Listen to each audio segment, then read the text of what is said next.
잠언서 1장 7절입니다. 우리 함께 봉독합니다. 여호와를 여호와를 경외하는 것이 지식의 근본이거늘 미련한 자는 지혜와 훈계를 멸시하느니라. 아멘. 오늘 이 말씀을 의지해서 잠언서 전체의 제목으로는 모든 지식의 근본이라는 제목으로 함께 은혜를 나누겠습니다. 먼저 개요 부분 앞장을 보시면 이 잠언서는 굉장히 우리의 삶에 필요한 실용적인 어떤 지혜가 담겨 있는 내용이죠. 전도서는 철학적인 지혜서라고 볼 수 있고, 또 아가서는 사랑에 대한 내용을 통해서 그리스도에 대한 사랑을 말씀했다 이렇게 볼 수 있는데요. 솔로몬 왕이 청년기에는 아가서를 기록한 것 같고, 또 중년기에 하나님의 은혜를 많이 누릴 때는 잠언서를 기록한 것 같고요. 좀 실패했을 때 하나님의 약속을 놓치고 모든 나라에 그 이방신을 섬기는 산당을 허용하고 난 뒤에 남북으로 국가가 분열되고 아마 그런 어려움을 겪었을 때 노년기에 전도서를 쓴 것 같아요. 한 915개의 잠언으로 구성되어져 있는 인생을 향한 하나님의 지혜를 담고 있습니다. 물론 권고의 명령과 금지의 명령 이런 구성으로 되어 있고 하나님이 주시는 복과 화의 결과가 나눠져서 설명되고 있고요. 지혜로운 인생, 무지한 인생, 의로운 인생, 악한 인생으로 구분됩니다. 제목으로는 원래 구약의 제목은 히브리서의 제목은 미셸레 쉐모레라는 제목인데 솔로몬의 잠언들 이런 제목이 라틴어 성경으로 번역되면서 잠언들의 책이라고 이름이 지어졌어요. 그래서 우리가 보는 개역 성경이나 영어 성경의 잠언들, 그래서 잠언서라고 하죠. 저자는 아까도 얘기했지만 잠언서, 전도서, 아가서가 솔로몬의 저작이다. 이렇게 보고 있습니다. 이 잠언서의 마지막 장 30장과 31장은 아굴이라는 사람과 르무엘 왕이 저자로 등장합니다. 아마 이방인 계동달이었지 않았나 이렇게 추정하고 있고요. 이 잠언서의 기록 연대는 솔로몬이 왕위로 재위 중에 기록된 것으로 볼 수 있습니다. 대표적인 잠언의 저자가 솔로몬 왕이었고 후대 작품인 25장 이후 부분은 히스기야 왕의 신하들에 의해 편집된 것을 감안한다면 잠언은 예루살렘에서 기록되었다고 볼 수 있습니다. 물론 이 잠언의 배경이 고대 중동의 문학적 배경에서 많이 나오는 그런 토대로 기록된 것이 있지만 하나님을 경외하는 것이 지식의 근본이다. 이렇게 아예 1장부터 말하고 있는 것을 보면 정말 하나님의 약속을 붙잡고 하나님을 바라볼 때 인격의 실제의 인격으로 우리에게 지혜로 임하셔서 예수 그리스도의 축복을 드러내는 말씀이라고 볼 수 있습니다. 아무튼 내용과 구성으로 보면 1장부터 9장까지는 솔로몬 왕이 아버지로서 자녀들에게 주는 잠언의 내용이 담겨 있고요. 10장부터 29장까지는 솔로몬의 잠언, 그리고 30장, 31장은 야게의 아들 아굴과 르무엘 왕의 잠언으로 기록되어져 있습니다. 자, 그렇다면 모든 지식의 근본, 여호와를 경외하는 것이 지식의 근본인데 이것을 미련한 자는 이런 지혜와 훈계를 멸시한다. 이렇게 잠언서 1장 7절에 말씀하고 있습니다. 먼저 좀 서론으로 살펴본다면 이 잠언서는 솔로몬이 기록한 거죠. 그런데 그냥 솔로몬이라고 하지 않고 잠언서 1장에 보면 다윗의 아들 이스라엘의 왕 솔로몬의 잠언 이렇게 말하고 있습니다.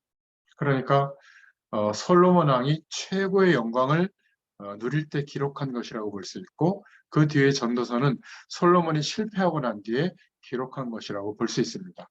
다윗의 아들 솔로몬이라고 했죠.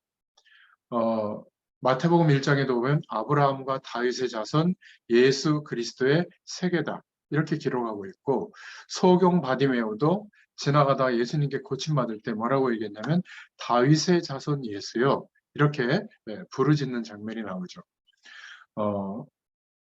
다윗은 이스라엘의 최고의 왕으로 성경에 기록되어져 있는데 그 왕의 아들 솔로몬이 받은 축복의 내용을 잠언으로 오늘 본문에 기록했다고 볼 수 있습니다.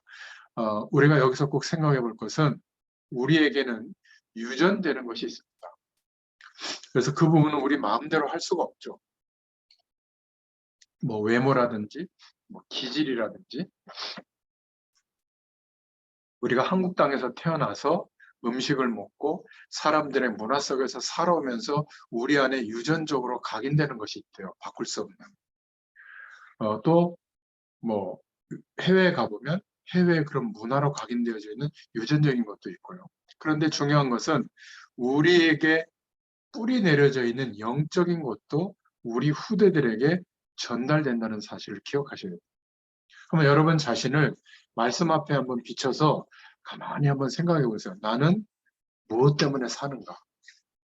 내가 지금 살고 있는 이유가 뭔가? 밥을 먹고 운동을 하고 사람을 만나고 경제활동을 하거나 가정을 돌보는 그 진짜 이유, 내가 사는 이유가 뭔가? 이게 영적인 부분이 우리 후대에게 전달이 됩니다. 너무 어렵게 어린 시절을 자라온 사람들은 성인이 돼서 어디에 붙들려 있죠? 돈이 있어야 돼요. 안 그러면 막 죽는 줄 알거든요. 또 뭔가 사람들에게 업신여김을 많이 당한 그런 배경에서 자란 사람은 막 공부를 많이 하고 지식을 넓혀서 사람들에게 뭔가 내가 이렇게 대단한 사람이야 이렇게 보여주려고 하거나 사회적 위치를 막 높여서 그 배경을 가지고 뭔가 이렇게 오만한 자리에 앉아서 사람들을 쥐락펴락하는 뭐 그런 사람도 있고요. 또 전문인으로서 준비된 사람들은 그런 전문인으로서 걸어가야 인생의 방향을 가지고 또 인생을 바라보는 경향이 있습니다. 중요한 것은 내가 사는 이유가 아무리 말을 안 해도 전달이 됩니다. 너무 많은 말을 했죠. 우리 후대들에게. 그게 전달이 이미 다 돼 있어요. 그러니까 영적인 것이 다윗에게 있었던 영적인 것이 솔로몬에게 전달이 되어져서 하나님의 영광을 누렸던 그 내용을 지금 잠언으로 기록했다고 보시면 되겠습니다. 다윗은 어릴 때 중요하게 본 게 하나 있습니다. 자기 주변에 언약 백성이었고 하나님의 택함을 받은 사울 왕이 있었는데 너무 이상한 거예요. 평생 동안 자기를 죽이려고 하다가 결국 어려움을 당해서 죽게 된 인물을 본 거거든요. 근데 사람들이 겉으로 보는 모습이 아니라 다윗이 보고 있었던 아주 특별한 이유 하나가 있었습니다. 그래서 어마어마한 왕이고 대단한 배경을 가지고 있었지만 다른 사람들이 전혀 모르는 문제를 가지고 있었거든요. 악신이 들려있다 이렇게 기록하고 있잖아요, 성령이. 그러니까 여러분이 살아가면서 사단의 세력, 죄의 권세, 세상의 배경을 장악해서 하나님 없어도 살만하다라고 하는 인생의 가능성과 목표로 살아가도록 속이는 존재가 있거든요. 하나님을 모르는 불신자들은 공격합니다. 영적으로 완전히 멸망이 오도록 장악하거든요. 이 부분을 모르면 인생의 중요한 것은 모르고 있는 겁니다. 다윗이 이것을 알고 있었어요. 어릴 적부터 하나님이 나와 함께 하시는 그 영원한 시공간을 초월하는 그 영적인 축복을 누리는 묵상의 비밀을 가지고 있었거든요. 왕이 돼서도 마찬가지입니다. 그러니까 다윗은 다른 사람이 못 보고 있던 것을 보게 된 거죠. 여러분, 이 부분이 이해가 돼야 됩니다. 안 그러면요, 복음만이 왜 유일한 답인지 그게 이해가 안 돼요. 그냥 좋고 좋은 세상의 배경을 따라 최선을 다해서 성실하게 사는 게 좋은 겁니다. 우리가 신앙생활 하는 것도 그 좋은 것을 하나님이 막 주셔가지고 막 내게 그런 게 이루어졌다? 그런 거를 기대하기 위해서 신앙생활 하는 거 아니었어요? 성경이 말하고 있는 내용이 무엇인지 가려지게 됩니다. 그냥 뭐 다른 종교 중에 하나를 선택한 것과 같은 결과가 오는 거죠. 대부분의 사람들이 이해하지 못하고 있는 겁니다. 제가 한참 전에 최진실이라는 배우가 있었잖아요. 막 너무 남성들에게 막 사랑받고 뭐 광고 뭐 한 해에 100억 이상 막 수입을 갖고 근데 정말 멋있는 남편을 만났죠. 야구 선수로도 최고로 잘 나가던 조성민이라고 하는 그분을 만나서 뭐 행복하게 사는 줄 알았는데 뭐 이혼하게 되고 자살하게 되고 그러니까 본인만 자살한 게 아니라 그 조성민도 자살하게 되고, 거기다가 오빠인지 동생인지 최신영도 자살하게 되고, 근데 이 사람들의 나이가 다 자살할 때 41세거든요. 자살했다 이게 아니라 뭔가에 사람들이 모르는 어려움이 있어서 자살했다. 뭐 이 정도가 아니라 사람들은 그렇게 볼 거예요. 근데 뭔가에 붙들려 있었던 거예요. 우리가 볼 때는 막, 아니, 한 해에 광고를 찍는데 100억 원의 수입이 되면 얼마나 대단한 거예요. 기업 활동을 하는 것도 아니고. 그리고 모든 사람들이 자기를 좋아하고 막 흠모하고 말이죠. 눈짓바나 한번 하면 막 사람들이 마음이 싱숭생숭해지죠. 그 배경 속에서 자라는 자녀들 얼마나 행복했겠습니까? 우리가 생각할 때는 보통 사람들이 생각할 때. 근데 한 명도 아니고 세 명이나 자살을 선택할 수밖에 없는 뭔가의 문제에 휘어잡혀 있었던 거예요. 이 사람들 주변에 예수 믿는 사람들이 없었겠습니까? 근데 안 알려준 거예요. 이 중요한 영적인 문제에 대해서. 그 세력을 이길 수가 없었는데, 여러분, 연예인이나 또 문화예술에 종사하는 사람들은 다른 사람보다 한 100배 이상 노력하거든요. 그것을 가지고 0.1%의 관문을 뚫고 뭔가 사람들에게 인정될 만한 위치에 도달한다? 그거는 기적 같은 일이에요. 근데 하나님 없는 뭔가에 인생을 걸 정도로 열심히 하잖아요. 그러면 영적 문제가 더 심각하게 덮쳐요. 똑같습니다. 그러니까 이것을 이해하지 못하면 아이가 공부를 열심히 한다. 이게 심각한 거예요. 보통 애들은 열심히 안 하거든요. 열심히 안 해도 별 문제가 없다고 생각하니까 별 생각 없이 열심히 안 해요. 근데 전교 1, 2등 하는 애들은 이 공부를 놓치면 죽는 줄 알아요. 정말 열심히 합니다. 한 4시간, 5시간 자고 공부만 한다니까. 그러니까 전교 1등하고 올백을 맞죠. 여러분, 이게 진짜 좋은 게 아니에요. 공부 잘하는 게 나쁘다 이 말이 아니라 하나님 없는, 하나님이 함께하는 능력이 없이 그렇게 몰두하잖아요. 반드시 영적인 어려움이 에요. 인간만 그래요. 강아지는 그런 법이 없어요. 강아지도 약간 영적 문제 있는 것처럼 뭐 요즘 개 프로그램 보면 막 그렇게 막 분석하던데 강아지는 영혼이 없어요. 그냥 본능에 따라 이해하는 거예요. 그러니까 자기가 왕처럼 생각하는 강아지는 막 통제하려고 하잖아요, 그 집을. 강아지처럼 안 돼서 그래요. 어이구 이러니까 자기가 왕인 줄 알고 말이죠. 아무튼 다윗은 이것을 봤던 거예요.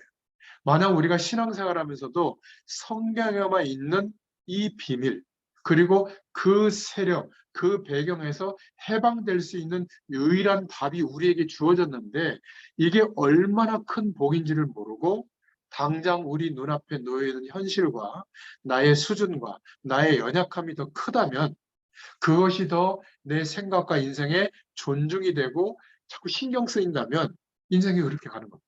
그런 배경보다 그리스도로 말미암아 회복되어진 나의 영적 상태와 하나님의 구원의 축복이 더 존중이 되고 내가 더 그것을 깨닫고 믿게 된다면 그렇게 되는 거 있죠. 저희 집 얘기를 해서 죄송하지만 여러분 보통 아이를 해외에 보낼 때는 많은 준비를 해서 보내지 않아요? 근데 저는 그런 형편이 못 돼요. 물론 뭐 억지로 하면 하겠죠, 빚내서. 그건 하나님 뜻이 아니라고 보고. 어쨌든 본인이 이제 본인의 믿음으로 선택해서 20년 가까이의 인생을 하나님이 이렇게 저렇게 만져가지고 이제 유럽에 가게 했고, 그것도 프랑스 선진국에 가게 했단 말이죠. 그러니까 거기서 얘는 직업을 얻어야 돼요. 아르바이트 자리를. 근데 그게 쉽겠습니까? 근데 벌써 2개나 얻었어요. 하나는 첫 번째 그 냈는데 바로 오라고 해서 그것도 좀 괜찮은 한식당. 사람들도 좀 이렇게 프랑스식으로 이렇게 하더래요. 오는 사람들이. 너무 친절하고. 거기다가 김치찌개와 막 그 오모리 김치찌개 같은 것도 주고 한식을 2번 주니까 막 너무 거기다가 뭐 가이드 같은 일. 그것도 교회를 갔는데 그 교회 권사님이 뭐 이렇게 음대 교수인가? 그렇고 뭐 남편이 그 여행사 같은 걸 하는데 그 평일에 가이드 자리가 좀 필요해서 그 가이드 자리 얻으려고 막 어마어마한 노력들을 하는데 자기는 그냥 사업가라 그러니까 그 남편이 또 연세대 나온 모양이에요. 잠깐 공부했던 모양이에요. 동문이라고. 또 역사학과라 그러니까 약간 좀 설명하기 좋지 않은가 싶어가지고. 그러니까 둘 중에 하나만 하기를 원하는데 자기는 둘 다 한번 얘기를 해본다고 삼일시. 가만히 보면 하나님이 인도하시는 것 같아요. 여러 가지 면에서. 그러니까 자기도 기도 부탁을 하는데 중요한 것을 결정하기 전에 기도 부탁을 하고 저희 집사람이 좀 집중해서 기도하고 있거든요. 그리고 기도한 뒤에 이익이 되는 쪽이 아니라 하나님의 언약이 이루어지는 쪽으로 좀 얘기를 해주는가 봐요. 그러니까 처음에는 좀 이상하더라도 하나님의 함께 하시는 영적인 축복과 흑암 세력이 역사할 수 있는 통로들을 아니까 굉장히 세밀하게 이렇게 인도받을 수 있는 것 같아요. 만약 우리가 신앙생활 하면서도 이 영적 사실에 대해서 모르면 우리에게도 이해할 수 없는 일들이 들이닥칩니다. 그러니까 일과 문제와 사건이 어려운 게 아니라 내가 왜 사는지를 모르고 있는 게 문제예요. 내가 누구인지, 하나님이 영으로 함께하는 존재라는 사실만 내가 확신하고 존중하고 있어도 우리 인생이 힘들 이유가 없어요. 우리에게 허용되어진 모든 일 속에 지금도 하나님은 역사하고 계시는 겁니다. 그 안에 길이 있어요. 그래서 다윗은 사울왕을 죽을 기회가 있었지만 한 번도 전쟁을 하거나 사울왕을 죽이려고 한 적이 없습니다. 그리고 사무엘상 16장 23절에 보니까 사울왕에게 악신이 들렸다고 말하고 있잖아요. 이걸 누가 이해하겠어요? 지금 세상의 배경을 활용해서 자신들의 때가 점점 가까우고 있다는 걸 알고 있기 때문에 연장해 보려고 모든 영적인 방법, 세상적인 방법을 동원해서 하나님 없이 살만하더라는 거예요, 이 세상에. 이렇게 하면.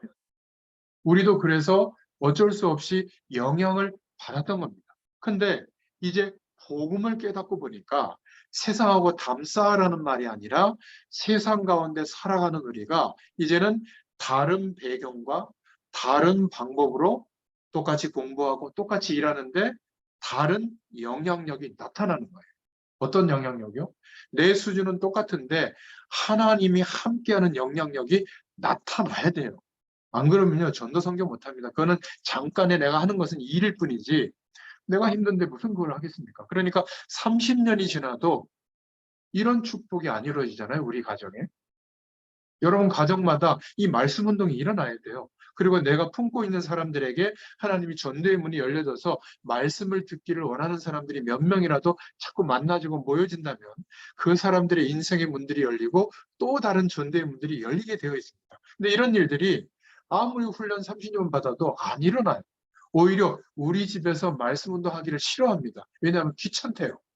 사람들이 왔다 갔다 하는 거. 뭐 이런 간식 하나 내는 것도 막 부담된다고 그러고. 또 어린이 단호박 같은 거 안 하는 여기 애들 막 이렇게 만지고 막 어지럽혀 가니까 그게 싫을 정도로 복음의 영향력이 자기에게 없는 거거든요. 근데 구원은 오직 예수예요. 237이고 막 5,000미 전도 정적이고 막 이래요. 어떻습니까? 자녀가 자기의 인생을 살아가면서 겪게 되는 시행착오조차도 못 견뎌요. 우리가 하나님이 인도하신다고 믿으면 기다려줄 수 있는 거거든요. 청소년기, 청년기 아무것도 아니에요. 그렇지 않습니까? 결혼하고 난 뒤에 인생이 얼마나 커요. 결혼 안 하면 또 어떻습니까? 뭔 상관이에요. 물론 가정의 축복이 있지만 복음이 더 기준이 돼야지 사람들이 살아가는 삶의 기준이나 모습이나 색깔 이런 것들은 그렇게 중요하지 않습니다. 예전에 얼마나 그 나쁜 놈으로 봤어요. 머리 노랗게 물들이고 오면 뭐 20세기에 뭐 문제아들이다 막 이래가면서 우리 청소년기 때 지금은 뭐 노란색 정도가 아니라 뭐 무슨 뭐 무지개 색깔 뭐 이런 것도 있고 제가 지금 서론에 말씀드리는 게 전부인데 대부분은 메시지를 어떻게 듣냐면 설교를 내가 지금 이런 문제가 있어요 하나님 이 문제 이렇게 하면 이런 결과가 오겠구나. 성경은 그런 내용이 아니에요. 하나님의 말씀. 항상 같은 얘기를 하시는 거예요. 세상에는 답이 없다. 이걸 잘못 들으면 그래서 담을 쌓고 저 산속에 들어가서 성경 보고 기도만 하는 게 옳으냐? 그거는 불교식으로 이해한 거예요. 그러면 지금도 우리와 함께 하시는 하나님이 성령으로 함께 하시고 역사하는데 이 축복을 누리게 되면 존중하고 구하고 경험하게 되면 바뀌게 되어 있어요. 그 바뀔 때의 삶을 얘기해 주는 겁니다. 뭘 가지고요? 말씀이 이렇더라. 그리고 내 삶 속에 성취되더라. 물론 육신적인 것의 변화도 있지만 하나님이 한 주일의 삶 동안에 내 인생에 개입하는 것을 못 느끼고 사는 게 진짜 문제인 겁니다. 성경은 각 권의 내용이 이 중요한 사실을 말하는데 그 말하는 메시지들은 다른 것처럼 보이지만 다른 그 메시지의 방향은 똑같아요. 절대 안 죽는다. 아무리 흑암 세력이 공격해도 망하지 않는다. 왜죠? 언약 백성이다. 너에게 주어지고 내가 인도하는 너 인생의 방향이 이것인데 이것을 존중하고 믿으면 그 축복이 나타나게 된다. 언제요? 하나님의 작정하신 때가 되면. 저는 이것을 믿게 됐어요. 전에는 이게 믿으려고 했는데 현실이 더 크잖아요. 한 10,000명쯤은 모아야 나를 돕는 세력이 되지 않겠어요? 헌금도 해주고 뭐 어디 해외 갈 때 막 뭐 어디 저 예국계 막 이런 데는 막 몇천만 원씩 주신다는데 각 기관에서 모금해가지고 우리 목사님 막 이번에 광고하는데 우리도 좀 하세요 이렇게. 그게 배경이 됩니까? 없으면 안 가면 되죠. 중요한 거는 지금 내게 하나님이 역사하는 것이 경험되잖아요. 우리의 이 작은 인생을 통해서도 하나님은 역사한다니까요. 세계복음 할 만한 일이 벌어져요. 근데 이거는 안 믿는 거예요. 뭘 더 존중하죠? 돈, 조직, 시스템, 사람. 맞아요. 그런 게 있어야 되는데 우리가 그것을 못 갖더라도 하나님 역사할 수 있어요. 가지고 있는 사람들을 얼마든지 하나님이 활용해서 우리에게 연결해 줄 수 있거든요. 문제는 우리가 연결되면 거기에 눈이 뿅 가가지고 하나님의 기준인 복음을 잃어버릴 가능성이 많기 때문에 너무 중요한 사람이 맞으니까 이렇게 복음의 깊이 뿌리내릴 수 있는 기회를 주시는 겁니다. 여러분이 알고 있는 사람 중에 여러분 인생에 저와 여러분처럼 복음에 이렇게 오랜 시간 말씀에 잠기도록 하신 사람이 있나요? 저는 없다고 봅니다. 하나님의 계획이 분명히 저와 여러분에게 있어요. 그래서 유일하게 성경에만 답을 내고 있는데 아무도 알지 못합니다. 사울왕 본인도 몰랐어요. 근데 다윗은 이것을 봤던 겁니다. 그런데 이 문제가 언제 시작된 거죠? 창세기 3장에서부터 말해주고 있잖아요. 영적 존재였던 하나님 앞에 찬양을 담당했던 빛된 존재였던 이 천사장이 타락한 겁니다. 하나님의 영광을 흠모하고 영광을 돌렸던 존재니까 그 영광을 자기가 받으려고 영적 존재 피조물이었는데 하나님께 대항한 거예요. 천사들의 3분의 1이 동조했죠. 그래서 영원히 하나님과 함께할 수 없는 상태로 공중으로 쫓겨나게 됐고 모든 민족에게 복음이 증거되고 난 뒤에는 영원한 감옥, 영적인 감옥, 지옥에 갇히는 존재예요. 알고 있어요, 본인. 에스겔서 28장에 나와 있죠. 그리고 계시록 12장에도 나와 있습니다. 이 존재가 첫사람 아담과 하와를 유혹해서 뭘 유혹했죠? 언약을 놓치게 합니다.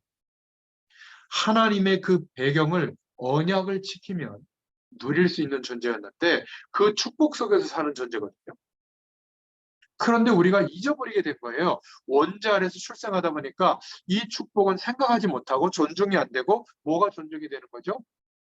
사랑하는 사람, 우리 자녀 잘 되는 거, 내가 건강할 수 있는 조건을 확보하는 거, 뭔가 사람들 앞에서 안정적인 삶을 나타낼 수 있는 사회적 위치와 배경을 갖는 거 나쁜 게 아닙니다. 근데 그게 더 존중되도록 속이고 있는 거예요, 하나님의 자녀. 우리가 세상에서 성공하고 잘 되는 노력을 해야 돼요. 그런데 하나님이 함께하는 능력을 경험하잖아요. 그 별거 아니에요. 이 별거 아니라는 생각이 와야 돼요. 그래야 자녀하고 대화가 됩니다. 그렇잖아요. 너 성공하는 거 그거보다 더 중요한 게 있다. 너무 거기에 마음 뺏기지 마라. 이런 얘기를 할 수가 있는 거죠. 공부는 네가 하는 거다. 하나님이 공부할 마음을 줄 때 해라. 그럼 대학도 못 가는데요. 못 가면 할 수 없죠. 어떻게 하겠냐. 고3이 되니까 지가 막 하더라고. 대학 갈지는 모르겠어요. 저도 막내 걱정이 되긴 하는데 만약 대학 못 가게 한다면 못 가게 하실 하나님의 이유가 있지 않겠어요? 그렇지 않겠습니까? 존중해야죠. 어떻게 해서 하나님 인도하심을. 방치하는 거냐? 아니에요. 하나님의 약속이 이루어지도록 기도하고 있거든요. 그런데 하나님이 인도하시고 허락하시는 그 길이 나와 안 맞다고 해서 걱정에 사로잡히면 되겠어요? 하나님을 존중하지 않는 거죠. 마찬가지입니다. 우리 인생도 지금 다윗처럼 인도하시는데 내가 존중하지 않는 거예요. 하나님의 인도를. 그러면 어떻게 되겠어요?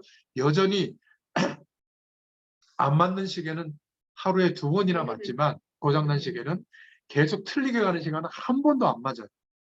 그럴 가능성이 있다. 이 창세기 3장에 시작됐던 문제가 지금도 계속 역사 속에서 커지고 있는데 다윗이 이걸 본 겁니다. 저도 옛날에는 솔직히 말하면 이거를 몰랐어요. 인간에게 들이닥칠 수밖에 없는 영적인 사실이 있다는 것을 제가 깨닫고 그때부터 복음의 말씀을 붙잡게 된 거거든요. 그러니까 하나님의 아들이 오신 것은 이 마귀의 일을 멸하려 하심이라. 얼마나 중요한 말씀입니까? 요한일서 3장 8절에. 전에는 제가 이 말을 이해를 못했다니까요. 이것만 붙잡아서 이런 거. 100배의 축복. 기도하면 응답하신다. 내 시작은 미약하였으나 내 나중은 심히 청대하리라. 뭐, 옥토도 그냥 내가 이 그리스도를 믿는 믿음이 아니라, 내가 심령을, 내 인생을 좀 바르고 착하게 살면, 이렇게 이해한 거예요. 그러니까 요한복음 14장 6절에 내가 길이요 진리요 생명이다. 나로 말미암지 않고는 아버지께로 올 자가 없다. 몰랐던 겁니다. 엄밀히 말하면.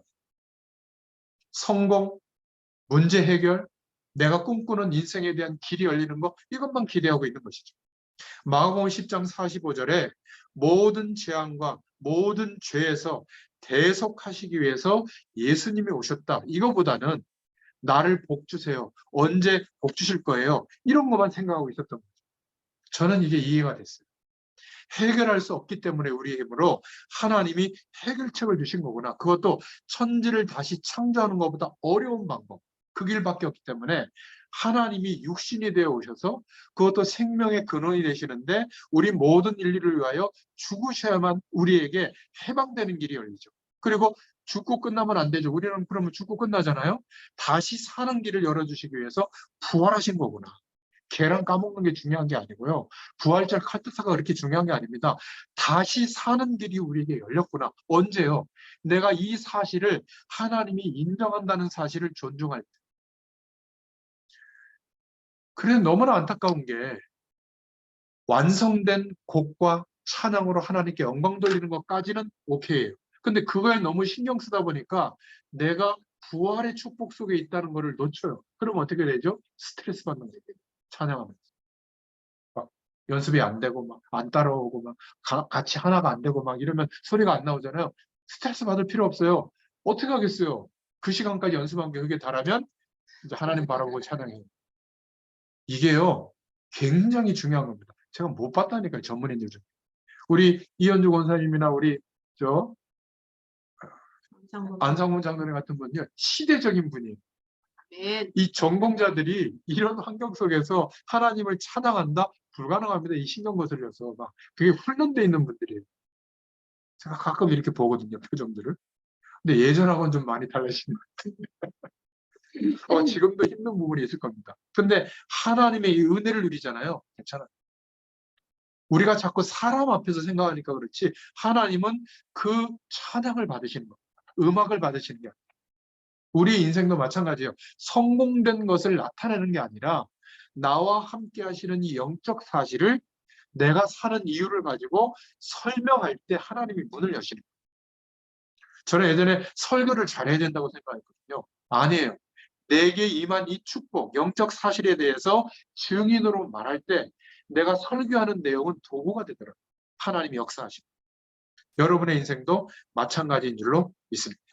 이것만은, 이 영적인 문제만은 출생하면서 시작된 문제만은 계속 커지는 문제만은 해결이 안 되는 거예요. 그래서 해결이 안 되니까 하나님께서 직접 약속하신 대로 말씀이 육신이 되어 오셔서 죽으시고 부활하심으로 복음을 완성해 주신 겁니다. 우리는 부족한 복음을 붙잡은 게 아니라 완성된 예수님이 그리스도 되신 축복을 믿고 구원받은 거예요. 다윗이 이것을 한 겁니다. 이 다윗을 통해서 그 후대에게 이 영적인 사실이 전달된 거죠. 복음 안에 있는 영적인 힘이 전달이 된 거예요. 한번 생각해 보세요. 음악하는 분들이 한국에만 100만 명 있다고. 지금까지 축적된 사람들이. 뭐 대중음악까지 합쳐서. 전 세계적으로는 2억 명이 있대요. 전공한 사람들. 미국에만 대학이 5천 개고 유럽에도 대학이 꽉 찼습니다. 성공할 수 있는 확률은 세상에서 0.1% 정도도 안 돼요. 어떻게 세상을 영향을 주고 여러분이 전공한 음악이나 우리가 갖고 있는 기능으로 세상을 변화시키겠습니까? 그런데도 만나면 뭐 하죠? 뭐부터 하죠? 뭐 앙상블, 합창단 이런 것부터 만들어서 그거 가지고 뭐 찬양 문화를 바꾸는 못 바꿉니다. 내게 하나님이 함께 하시는 축복이 그 모든 내 인생의 기준보다 존중이 되고 믿어질 때 하나님의 역사가 시작됩니다. 그러면 그런 사람 몇 명이 만나서 그런 팀을 만들잖아요. 지금도 찬양의 이 고백들이 담긴 그 유튜브나 이런 곡들이 있는데 들어보거든요. 아주 그 기교는 뛰어난데 모르겠어요. 저는 영적인 거는 좀 깨달을 수 있는 기능이 있는데 별로 마음에 안 하다. 근데 어떤 분은 전공한 분이 아니에요. 뭐 이렇게 CCM으로 부르는데 막 눈물이 날 정도로 어떤 사모님이 막 부르는데 야 뭔가 있구나. 애기 안고 찬양을 합니다. 그분이 이름은 모르겠는데 야 참 이런 고백이 찬양사역자인 나에게도 있어야 될 텐데 너무 건성으로 내가 예배 시간에 찬양 드리는 게 아닌가 막 반성될 정도입니다. 여러분 우리를 통해서 많은 사람들이 아닙니다. 나와 관계된 다음 세대 우리 집에 있는 후대들에게 복음 속에 있는 내가 지금 경험하고 있는 영적인 힘을 누릴 수 있는 방향, 내용이 전달돼야 될 줄로 믿습니다. 안 그러면 우리가 집니다. 영적 세력에게 힘을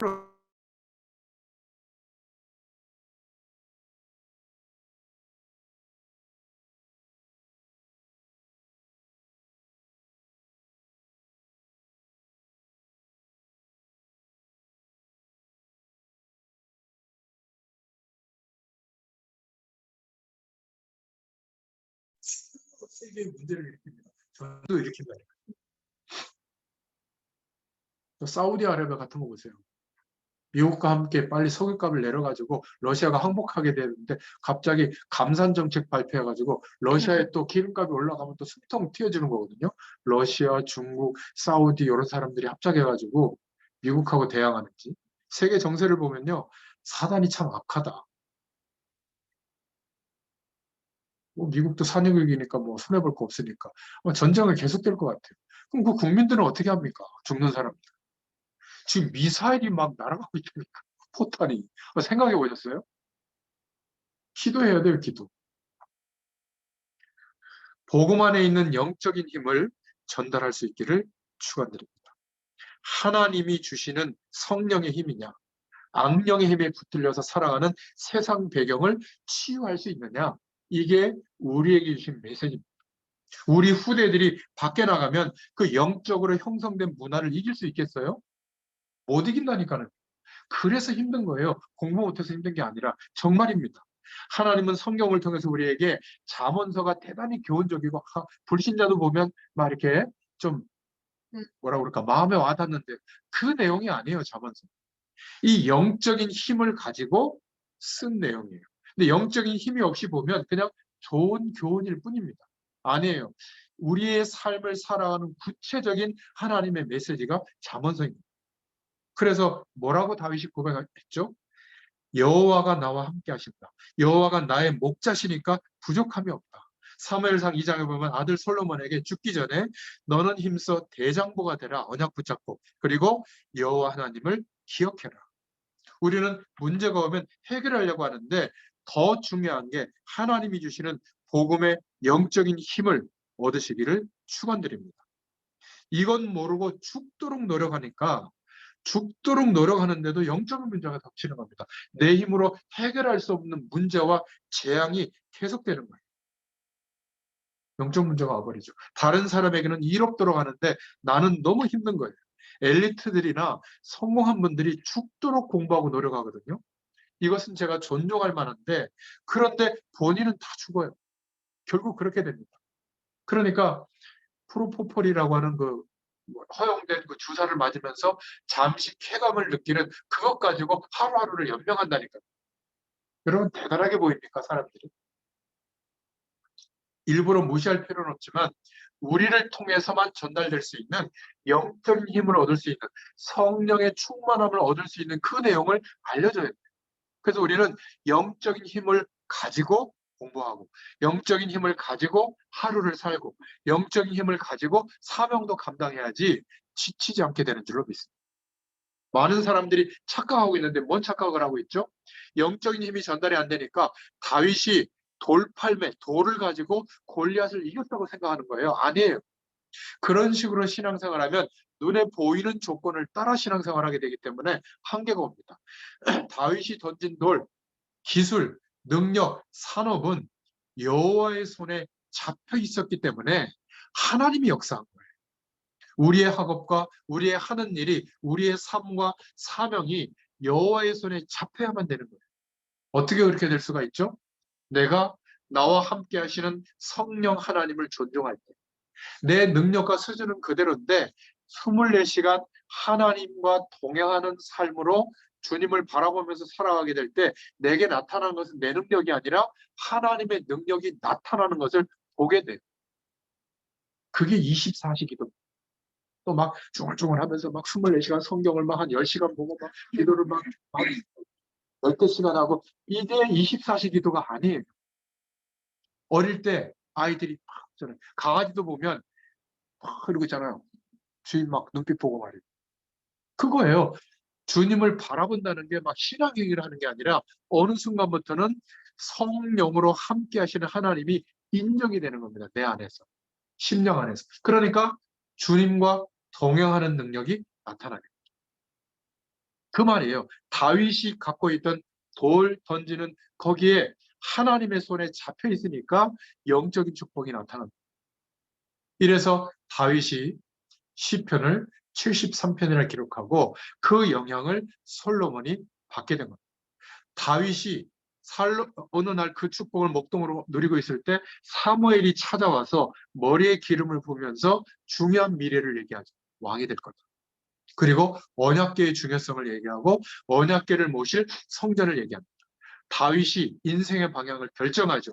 왕으로가 아니라 이 세 가지 약속을 붙잡고 하나님께 인생을 드리는 결정을 해요.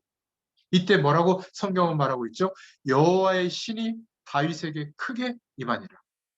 이때부터 하나님은 그 시대에 다윗을 통해서 역사하시는 겁니다.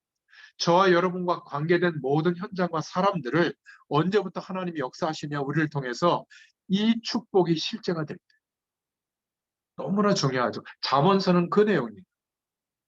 그래서 솔로몬은 영적으로 세상을 살릴 교회당을 건축했죠. 왕이 되자마자 1,000번이나 짐승을 태워서 오실 메시아의 약속을 붙잡는 번제를 드리고 지혜를 구한 겁니다. 그러면서 잠언을 기록할 때 처음 잠언서 1장에 모든 지식의 근본, 세상의 모든 배경의 근본은 여호와를 경외하는 것이다. 경외한다는 말은 두려워한다는 말인데 너무 싫어서 무서워서 두려워하는 게 아니라 자기와 함께 하시는 하나님의 능력이 실제로 경험되니까 너무 존경하게 돼서 존중하게 돼서 두려워한다. 그 표현이. 자, 그렇다면 오늘 하나님의 말씀이 저와 여러분에게 메시지로 담겨진다면 그때부터 능력으로 나타나게 될 줄로 믿습니다. 다윗에게 임했던 하나님의 은혜와 말씀이 솔로몬에게 전달이 됐습니다. 그래서 일대지에 복음 1세대, 우리 부모들이 붙잡아야 할 잠언서의 내용을 간단하게 보자면 지식을 어떻게 볼 것인가? 세상 지식. 무시할 수 없는 요즘 챗 GPT라고요. 여러 가지 그 전 세계에 흩어져 있던 그런 자료들을 단 뭐 10초도 안 걸리는 것 같아요. 몇 초 만에 분석해가지고 데이터를 우리에게 줘요. 놀랍습니다. 그 성수동에 참여하는 그 산업인 중에 한 명이 그, 그 구글인가 마이크로소프트인가 빙 그걸 해봤대요. 뭐라고 했냐면 저기 어디 그 전원주택에서 사는데 이 동네에서 내가 지금 애견 카페 같은 걸 하려고 하는데 어떻게 생각하느냐 이렇게 물어봤더니 구글에다 물어본 거죠. 근데 걔가 한 몇 초 만에 자료를 쫙 찾아냈는데 그쪽 지역에서 애견 카페 하는 현황, 전망 이런 걸 쫙 분석해서 어, 전망은 있지만 이런 뭐 어려움과 문제점이 있습니다. 이 분석해서 딱 주더라는 거예요. 몇 초 만에. 대단하지 않습니까? 제가 지금 이 기록을 해서 메시지들을 현장에서 말씀을 나누는 내용을 지금 계속 자료화해서 유튜브에 올리고 있잖아요. 음성 파일도 있고 또 다른데 SNS에 또 이 교재도 올리고 있거든요. 이게 자료화되면 나중에 이 챗 GPT 같은 거대 이 AI가 전 세계 설교 같은 거 분석해서 제 거도 분석해가지고 관련된 주제를 뽑아가지고 영상도 편집해서 이제 앞으로 내놓을 수도 있어요. 이게 먼 얘기가 아니라 지금 하고 있다. 유료로 하면. 참 대단한 거예요. 여러분 이런 거 안 느꼈습니까? 이제는 어디 가서 전도 전략을 짤 때 얘한테 물어보면 그 나라 상황, 뭐 핍박의 정도, 그리고 혹시 저 같은 사람이 이렇게 중요한 근거를 남기듯이 이 인터넷 공간 안에 뭔가 신앙 고백을 남겨놓은 현지인들이 있으면 그 사람까지 찾아가지고 어떻게 분석까지 해줄 줄 몰라요. 그래 우리가 두려워할 게 아니라 너무나 훌륭한 비서가 이제 있는 거예요. 물론 악영향이 올 수도 있지만 그렇지 않습니까? 그러니까 가능성이 무한대로 열리는 겁니다. 전도를 놓고 생각해 보면 이게 지식이라는 거예요. 그래서 기억해야 됩니다. 사람들은 그 많은 지식을 경험하는데도 불구하고 뭘 모르고 있죠? 가장 중요한 기본이 되는 근본이 되는 여호와를 경외하는 이것은 모르고 있는 거예요.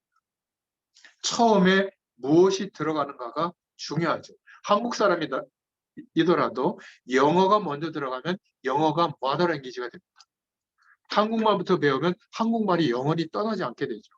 사상과 생각도 무엇이 들어갔는가가 문제예요. 감사한 것은 우리 집사람이 알려주던데 여보 똑바로 좀 얘기하라고 애들한테 얘기하려면 사랑이는 한글을 못 떼고 학교 간 게 아니라 3살 때 한글을 뗐어. 자기가 알아서. 그리고 5살 때나 6살 때는 돈 뭐 우동값 주면 오전에 가서 오후 4시까지 우동 사 먹고 도서관에서 살았던 애야. 아, 그랬나? 세상 배경으로 안 컸다는 얘기를 하더라고. 그랬구나. 얘는 뭐 영어학원 다닌 적이 없어요. 근데 영어는 그냥 편하게 하고요. 자기가 그냥 원하니까 세계를 가야 되니까 아마 했던 것 같아요. 프랑스도 시험 통과해서 가봤지만 30%도 언어가 안 통해가지고 가능하면 한국 사람들하고 안 어울리고 현지인하고 이렇게 어울리는 직업도 선택하려고 하더라고요. 그러니까 어릴 때 7살 때 얘를 데리고 무모했죠. 경제적 형편도 안 되는데 한 달 동안 유럽에 데리고 와서 제 나름대로 세계보마 일꾼이니까 가난한 나라도 보여줘야 되지만 선진국을 좀 보여줘야 된다. 그때 이렇게 보여줬거든요. 이게 들어가 있었던 것 같아요. 잠재의식 속에. 결국은 거기에 가서 돈이 없는 게 문제가 아니라 하나님이 역사하는구나. 이제 이거를 경험하고 있는 거예요. 모든 것을 통해서. 김치찌개를 처음 먹었는데 막 약간 감격스럽더라는 거예요. 밥 먹는 거 하나에 감격스러운 게 얼마나 감사한 줄 아세요? 저희는 그런 거 별로 없잖아요. 아, 이런 거를 얘가 느끼고 있구나. 이상하게 사람들은 그, 뭐죠, 일할 수 있는 비자, 워킹, 홀리데이, 그 비자를 가지고 가면 그 아르바이트 자리 얻는 게 그렇게 힘든가 봐요. 자기는 이상하게 쉽게 풀리는 걸 보면서 기도의 배경이 느낀다는 거예요. 정말 여러분들 중에도 기도해 주시는 분들이 많은 것 같아요, 보니까. 너무 감사한 겁니다. 그러니까 나누는 대화가 오늘 예배 어땠어? 예배 잘 드려라. 이런 얘기를 해도 이제는 통하는 거 있죠. 너무 감사해요.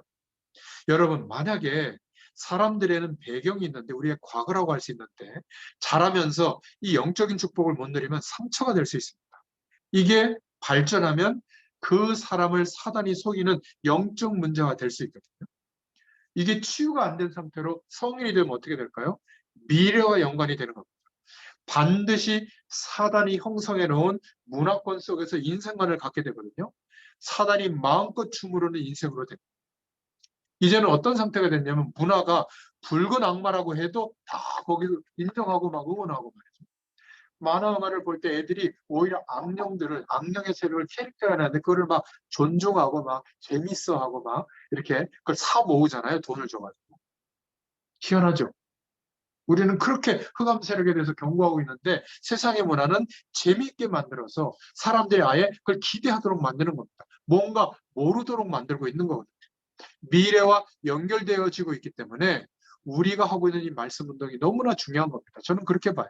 복음을 강조하고 우리도 복음의 기준을 가지고 살아야 될 줄로 믿습니다. 그러면 세상의 지식이 한계가 뭔지, 우리에게 유용하게 도움을 주는 게 뭔지를 분별할 수 있게 됩니다.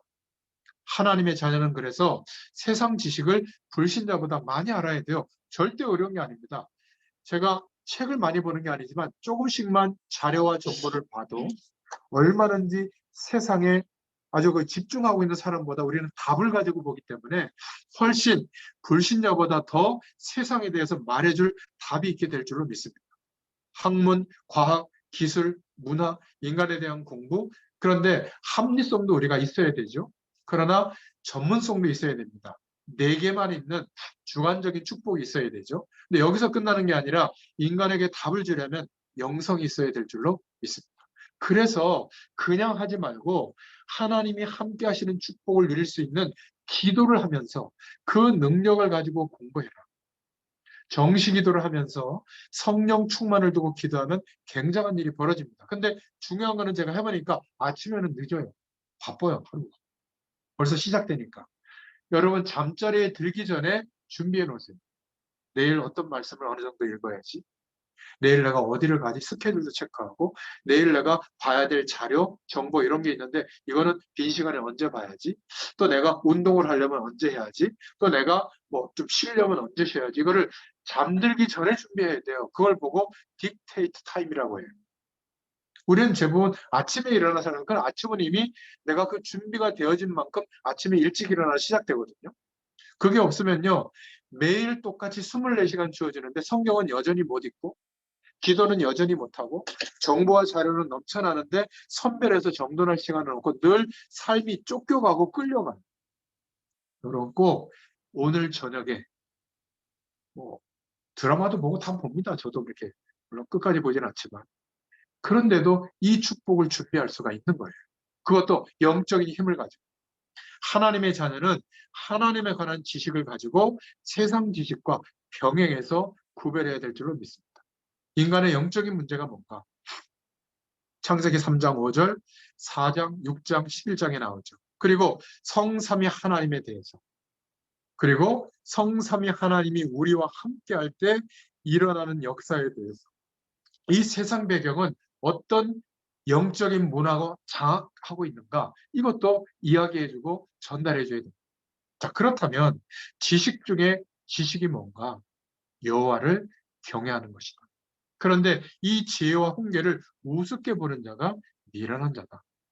이것이 우리에게 담겨지길 바라고 우리 다음 세대에게 전달되기를 바랍니다. 두 번째, 지혜에 대한 건데 잠언서 4장 6절에 지혜를 버리지 마라. 그가 너를 보호하리라. 그를 사랑하라. 그가 너를 지키리라. 이 지혜는 어디서 올까요? 여호와를 경외하는 지식 속에서 옵니다. 그리고 많은 경험을 한 인생의 경험을 한 선배들, 부모님들의 잔소리에서 옵니다. 그 훈계 속에서 와요. 근데 대부분 우리 후대들이 부모님들이 나보다 무식할 수 있거든요. 좀 성장하고 나면. 그러나 그분들이 말하고 있는 평범한 잔소리 속에 우리가 모는 인생을 살아왔던 지혜가 담겨 있는 겁니다. 그 지혜를 멀시하면 버림을 받게 됩니다. 부모님들이 과학적이지 못할 수가 있어요. 그런데 과학적으로 맞지 않는 것처럼 보이지만 그 속에 지혜가 있다. 에서와 야곱, 사울 왕과 다윗, 아합 왕과 엘리야, 가인, 발람, 고라 자손, 이 사람들의 특징이 뭐냐면 지혜를 멸시한 사람과 지혜를 믿음의 선배들이 말하는 내용을 마음에 담았던 사람과의 차이예요. 꼭 후대들에게 알려줘야 됩니다. 우리가 세상 기준을 가지고 잔소리하기 때문에 너무 듣기 싫은 거지. 하나님의 약속을 붙잡고 후대들을 위해서 알려줘야 될 내용들을 말할 때 그들에게 지혜로 전달될 줄로 믿습니다. 부모님의 훈계를 멸시했는데 무슨 수로 이기겠습니까? 부모에게 오는 갈등보다 앞으로 결혼해 보면 배우자가 주는 갈등이 훨씬 크죠. 몰라서 그렇지. 안 그렇습니까? 물론 우리 이렇게 보고만 해서 서로 존중하는 그런 가정은 괜찮지만 이 불신자와 함께하는 그런 가정, 믿음의 사람인데 굉장히 힘듭니다. 적어도 30년, 문화가 한 세대의 문화가 바뀔 때까지 어떤 면에서는 영적 싸움 해줘야 되거든요. 그런 정말 중요한 선택을 하는데도 우리가 결혼할 때 예뻐서, 멋있어서, 경제적 배경이 있어서 나에게 따뜻하게 대해줘서 참 다른 것보다 복음의 기준보다 그렇게 중요하지 않은 것을 선택했다가 어려움을 겪는 그러나 이제 승리하게 되기는 하지만 많은 영적 싸움이 필요한 것을 보게 됩니다. 부모의 훈계와 하나님의 말씀을 받는 지혜로운 자는 하나님의 보호를 받으며 하나님께서 그를 지키신다. 솔로몬도 다윗에게 받았던 그 축복을 가지고 일천문제를 드리면서 하나님이신 지혜를 구했고요. 부친의 교훈을 따라 성전을 건축했습니다. 진짜 지혜가 뭐냐?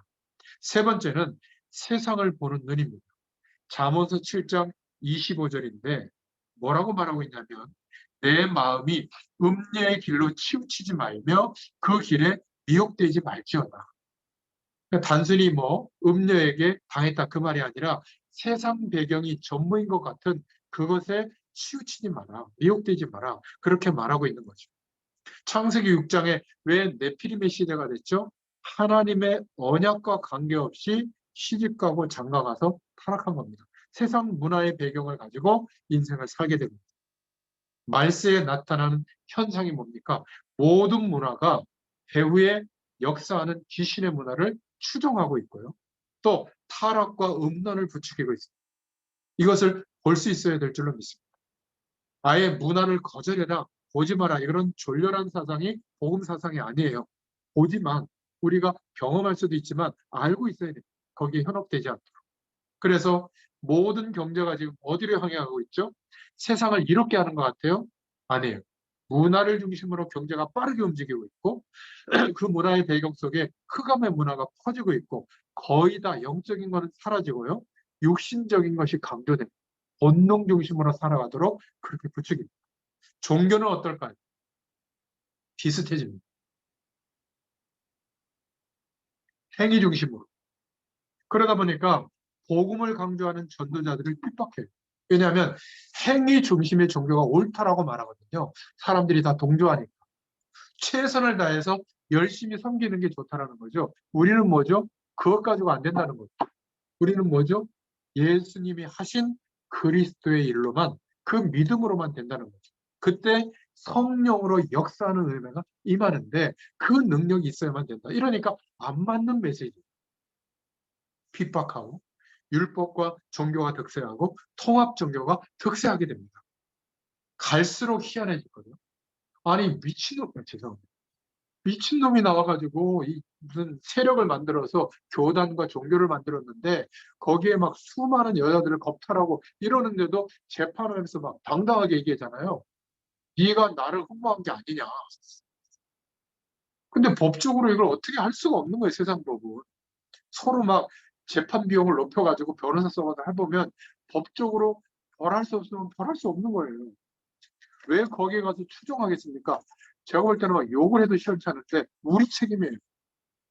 그 많은 사람들이 거기 가 있다는 게 뭐죠? 인생이 힘든 거 아니겠어요? 밥을 얻으려고. 우리가 말 안 해주는 겁니다. 약간 부담될까 봐. 우리도 살기 바빠서. 우리도 힘들어서. 정말요. 너무 미안하더라. 그 어떤 여성분이 외국인이 홍콩에 대만 사람과 와가지고 막 토하면서 막 변론하는 장면이 나오던데 너무 안타까워요. 이 세상은 결국 하나님의 언약과 관계없이 어두움으로 덮치고 있는데 이 어두운 세상을 이기려면 어떻게 해야 될까? 그게 바로 잠언서 7장 25절의 내용입니다. 마음을 조금만 지키면 이길 힘을 하나님이 주신다. 약간만 하나님이 역사하시는 길에 서 있다면 그 약속의 길을 지키면 많은 응답과 힘이 나온다. 약간만 절제해도 굉장한 변화가 일어납니다. 그리고 미혹하는 것, 분위기, 유행을 구분하고 지켜야 된다. 이렇게만 해도 보험 가진 사람들은 세상에서 살아가지만 승리하게 됩니다. 네 번째로 잠언서 10장 4절인데 손을 게으르게 놀리는 자는 가난하게 되고 손이 부지런한 자는 부하게 되느니라. 재물에 대해서 우리가 가르쳐 줘야 돼요. 그냥 가난하게 계속 사는 것은 하나님의 뜻이라고 볼 수는 없어요. 새벽을 깨우는 사람이 성공합니다. 일찍 일어나도록. 여러분, 아침에 정상적으로 일어나서 생활하면 늦어요. 쫓깁니다, 하루가. 그래서 새벽에 사람, 조금 일찍 일어나라. 오히려 잠자기 전에 많은 것들을 내일 아침에 좀 일찍 일어나서 할 거를 준비해 놓고 주무시라. 성공한 사람은 한 명도 빠짐없이 그렇게 했습니다. 오늘 이 말씀 남성분들이 듣고 있다면 부인보다 늦게 일어나는 사람은 절대 성공할 수 없어요. 여성분들을 비하하는 게 아닙니다. 여성분들은 막 일찍 일어나서 막 아침 식사 준비하고 그러고 출근하잖아요. 그렇지 않습니까? 근데 늦게 일어나가지고 말이죠. 그것도 예수 믿는 사람이 절대 성공할 수 없다니까요. 이미 하루를 시작하기 전에 오늘 할 준비가 끝나야 돼요. 영적인 힘을 얻는 것까지. 한번 도전해 보시기 바랍니다. 사람이 일어나서 가정도 사회도 자녀도 끌고 나가야지. 그렇지 않아요? 게으른 사람은 가난하게 됩니다. 잠언서 10장에 나와요. 손을 게으르게 놀리는 자는 가난하게 된다. 그런 의미죠, 영적으로. 추수할 때 자는 자는 부끄러움을 끼친다. 10장 5절에. 10장 15절에는 가난한 자의 궁핍은 패망이다. 이거는 소득이 있고 없고를 말하는 게 아니에요. 가난하게 된 상태를 계속 유지하고 있는 것을 말하는 거거든요. 악인의 소득은 죄에 이르게 된다. 잠언서 10장 16절에. 17절에는 징계를 버리는 자는 그릇된 길로 가게 된다. 직장과 사회, 가정에서 가난해질 수밖에 없는 사람이 있는데 이런 사람이 매일 밤늦게 즐기면서 먹는 사람, 여기에 치중되어 있는 사람, 밤늦게 내일 준비를 안 해놓고 자요. 그러다. 저도 옛날에 그랬습니다. 배 띵띵 불러가지고 막 손동호식을 하고 그랬어요. 105kg 됐을 때. 아침에 항상 바쁘고 분주한 사람, 가난해질 수밖에 없어요. 맡은 일을 대강하는 사람, 성실하게 해야 될 줄로 믿습니다. 부지런한 자는 부하게 된다. 이거는 설치라는 말이 아닌 하나님의 약속을 붙잡고 우리에게 주어진 하루가 하나님의 일이에요. 그렇잖아요? 하나님이 부여해 주신 기회예요. 그래서 손이 부지런한 자는 부하게 된다. 10장 4절에 15절에는 부지런한 자의 재물은 견고한 성이다. 16절에는 의인의 수고는 생명에 이른다. 그래서 하나님의 자녀가 갖추어야 할 삶은 복음과 함께 성공할 수 있는 규모를 알려줘야 될 줄로 믿습니다. 언약을 놓치고가 아니라 하나님의 능력을 가지고 정직하고 부지런해라. 반대말로는 허풍과 게으름이. 정직이라는 말은 경제에 승리할 수 있는 길이 됩니다. 너무나 어린 시절에 돈 말하는 사람은 그 돈 때문에 영적 문제 옵니다. 잡히게 돼요. 또 어릴 때 돈을 그냥 해프게 막 쓰는 사람은 절대 성공하지 못하죠. 또 돈이 전부인 것처럼 자꾸 말하고 그것을 강조하는 사람은 돈 때문에 속게 돼요. 절대 부자가 될 수 없습니다. 바퀴벌레가 되죠. 집사님, 장로님, 목회자들 중에도 사기치는 사람들이 있거든요. 이게 습관돼서 그래요. 돈 하는 게. 나중에 무너집니다. 우리 후대들에게 언약 안에서 정직하고 부지런해라. 끝까지 하나님의 축복을 나타내는 부자로서 하나님의 많은 응답을 누리려면 정직하고 부지런해라. 한두 번만 정직하게 실천해 보면 이게 쉬워집니다. 자라면서 우리는 경험하고 있잖아요. 경험했잖아요. 남의 것을 훔친 경험이 있지 않습니까?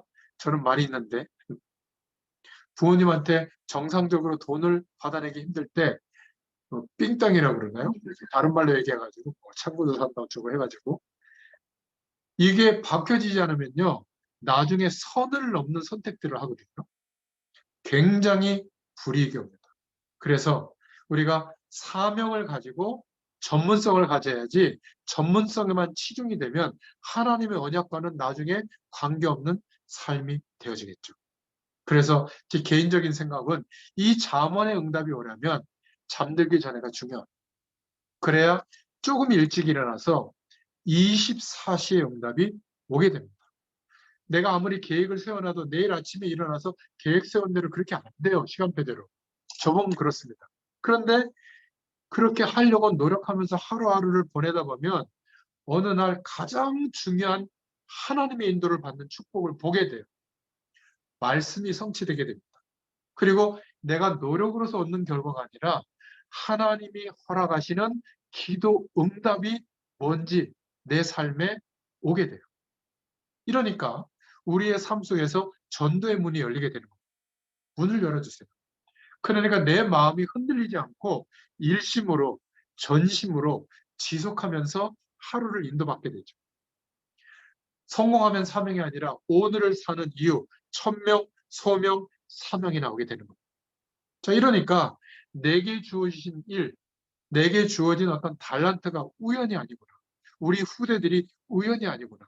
저절로 이 축복이 하나님이 역사하는 통로가 됩니다. 유일성의 축복으로. 그래서 조금 기도하다가 하나님이 원하시는 것 같다. 거기에 대해서 헌신하고 결정했는데 영원한 응답이 오게 될 줄로 믿습니다.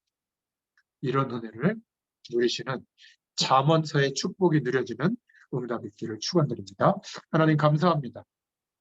솔로몬이 하나님의 약속을 붙잡고 일천문제를 드리며 언약궤를 중심으로 하나님께 예배할 수 있는 성전을 완공했을 때 하나님의 모든 축복을 누렸던 것처럼, 그래서 많은 후대들에게, 다음 세대에게 잠언의 말씀들을 기록하여 남긴 것처럼 우리에게도 이 잠언서가 말하고 있는 천년의 응답을 누릴 수 있는 하나님이 역사하시는 그 규모가 준비될 수 있도록 은혜를 베풀어 주시기를 소원합니다.